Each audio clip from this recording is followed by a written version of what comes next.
Congressman Tony Gonzales, Republican from the great state of Texas, joins me now. Congressman, it's great to have you back on the show. You were not invited to President Biden's border visit, even though you're a border congressman. You weren't invited. Why? Because you're a Republican? Absolutely, because I'm a Republican. I mean, it was clear that their words don't match up with their actions. You know, here the administration is saying we want to work with Republicans. It's anything but the truth. This was a political visit. You know, I do give the president some credit. You know, he shows up at the border, waves a magic wand, and all of a sudden all the migrants disappeared. And I'm grateful for that, even if it was just for one day. If we could just keep him at the border, maybe this crisis would go away. Now, the real work, I just got off a call with Senator Cornyn, is this bipartisan group of senators that were at the border really rolling up their sleeves, coming to work. I think that's important. Here in the House, we have to make sure that, you know, we tackle border security, but we also divide immigration. Immigration and border security are two separate things. What Democrats like to do is blend the two. I don't want Republicans to fall in that same category. I've often expressed on this program my opinion, and it is just an opinion, that the president will not control or close the border because he wants it open and always wanted it open. It is deliberate. What do you say to that?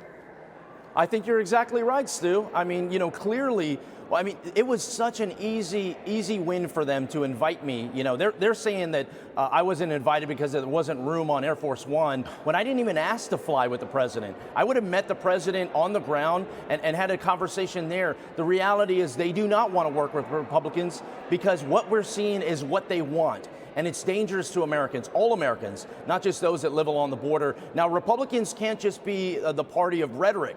We have to be the party of action. And we also can't be the party of anti-immigrant. We got to be the party of this is America. We believe in America, but we also believe in the rule of law. We can have both, but it takes the right message and the right messenger. If you had the power, how would you control and close the border? If you had the power to do it, what would you do? It's actually pretty simple, Stu. I mean, all these people want to come up with all these different plans. All you have to do is re-implement the policies under Trump administration that worked. That's it. That is the plan. You tackle immigration separately. I think you focus on work visas, but you tackle it separately. All you got to do is re-implement the plans that were already there. Remain in Mexico is one of them. And you work with other countries. I often talk with the president of Guatemala. Guatemalans are jumping up and down to have a partnership, to go, Tony, let us be your most southern border. Just work with us. Here you have an administration that continually wants to cut the foreign budget, not work with these other partners. Republican Congressman Pat Fallon, he's filed articles of impeachment against Secretary Alejandro Mayorkas.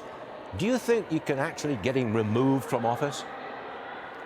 You know, impeachment is a very difficult process, and I understand that. I mean, many of us have come to a wit's end with what is happening with the Department of Homeland Security. My philosophy has been a little different. My philosophy has been to run to the fire and force the administration to engage with us, not just beat them up over the head, but force them to sit down and have a conversation. And what it does is they can either say yes or no. And when they say no, like President Trump denying me being part of this visit, it exposes them to that they indeed do not want to work with it. So, but the impeachment process is a very long process. The people in my district, we need help today. So I always try to find solutions that are more timely.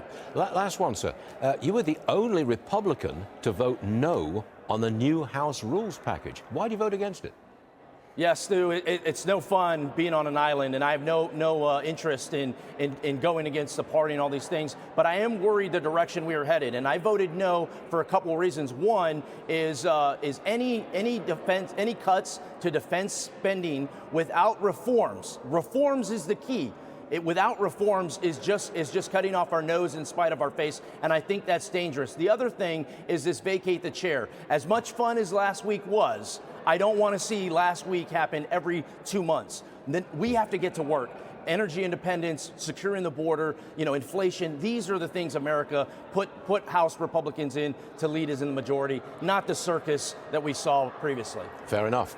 Congressman Tony Gonzales, Republican from Texas. Thanks for joining us, sir. We appreciate it.